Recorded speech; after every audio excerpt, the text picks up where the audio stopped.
মনটা যেন বড় হয়। চিঙ্কি চকলেট খাবি? চকলেট খাবি?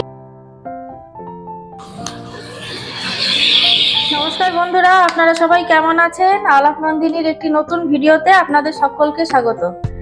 এই যে যথারীতি আমি সকাল সকাল আমার কাজবাজ শুরু করে দিয়েছি। আজকে সকালে টিফিনে করব ডিম পাউটি।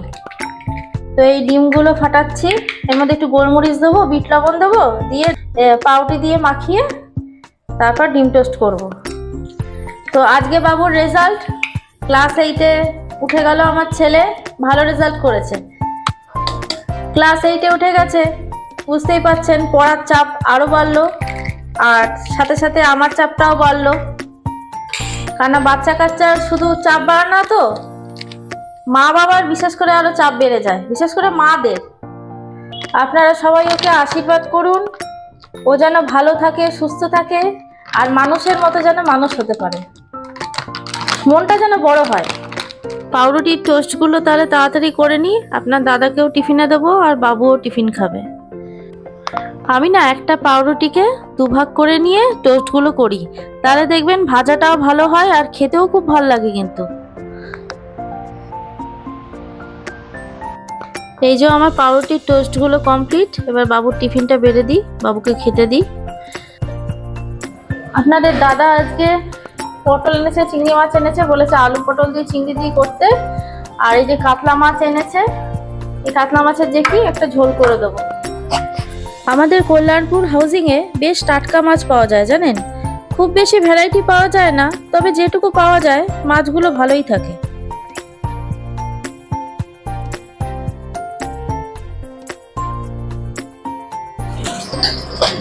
দেখুন আমার মাছগুলো ভাজা হয়ে গেল, আর এই প্রেসারে করলা সিদ্ধ বসিয়েছিলাম।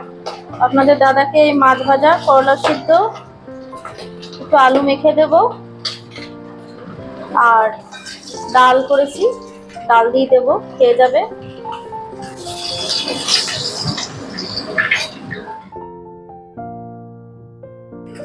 বাবু আমার বড় হয়ে গেল, দেখতে দেখতে ক্লাস 8-এ উঠে গেল। চিঙ্কি চকলেট খাবি? চকলেট খাবি? বাবু দুবো, তুমি চকলেট খাবে? এইদিকে এইদিকে এইদিকে, চকলেট খাবে? আচ্ছা টিট খাবে? দুবো টিট খাবে? হ্যাঁ, টিট কোথায়? আমাদের টিট কোথায়? ওই দেখুন ওইখানে টিট থাকে, ও জানে। এখন না, এখন না বাবা, পরে দেবো, পরে দেবো। চিঙ্কি চিকেন খাবি? চিকেন খাবি? হ্যাঁ, তুমিও টিট খাবে? ওই দেখুন, ওই দেখুন কাণ্ড দেখুন। এটা হচ্ছে চিঙ্কি আর ধ্রুবর ভিটামিন ওষুধ। ভিটামিন ওষুধ তো ওরা খায়। দেখুন কাণ্ডে দেখুন, খাওয়ার জন্য কেমন করছে। তুমি একটা, দাদা দুটো। দাঁড়া, আমাকে বার করতে দিবি তো।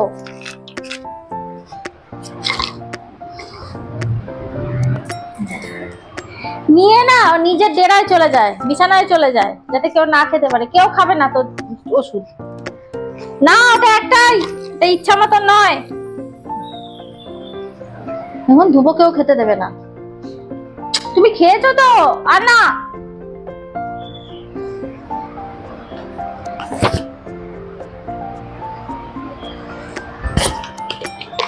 একটাই, আবার কালকে, আবার কালকে।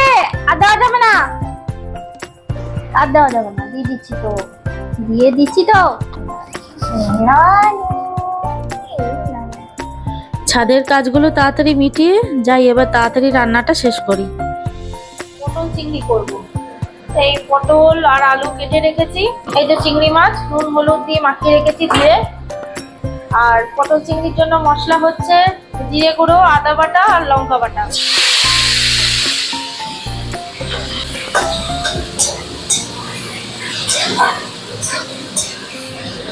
দেখুন আমার চিংড়ি মাছটা ভাজা হয়ে গেছে, এবার আমি আলুগুলো ভেজে নেব।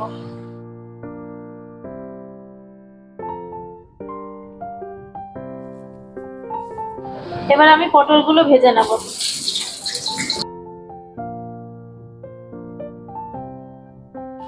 দেখুন আমার পটলগুলো ভালো মতন ভাজা হয়ে গেলে জিরে ফোড়ন আর একটা তেজপাতা ফোড়ন দেবো। ফোড়নের মধ্যে এই যে মশলাটা করে রেখেছিলাম, জিরে, আদা, কাঁচা লঙ্কা, এই মশলাটা দিয়ে দেবো।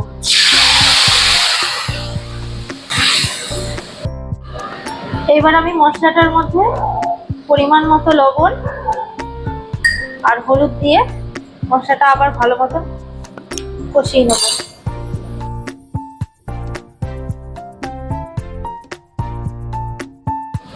এবার আমি মশলাটার মধ্যে একটা টমেটো কেটে রেখেছি, টমেটোটা দিয়ে দেবো, দিয়ে আবার কষিয়ে নেব।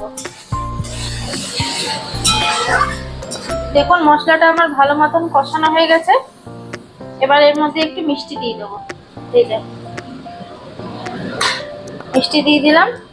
মিষ্টি দিয়ে আবার একটু নাড়াচাড়া করে আলু, পটল আর চিংড়ি মাছটা ভেজে রেখেছিলাম ওটা দিয়ে দেবো। আলু, পটল, চিংড়ি মাছটা ভেজে রেখেছিলাম, এটা দিয়ে দেবো।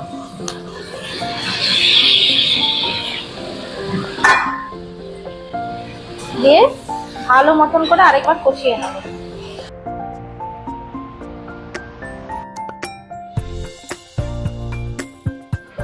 দেখুন আমার পটল আলুর সাথে চিংড়ি মাছটা কষানো হয়ে গেল। এবার আমি জল দিয়ে দেবো।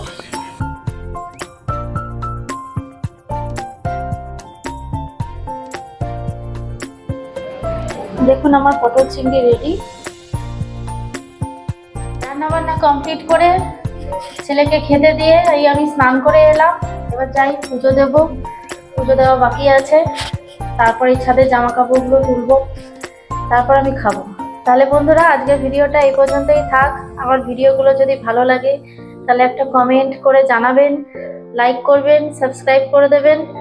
আর দেখা হচ্ছে পরের একটি নতুন ভিডিওতে। সবাই সুস্থ থাকবেন, ভালো থাকবেন, আনন্দে থাকবেন।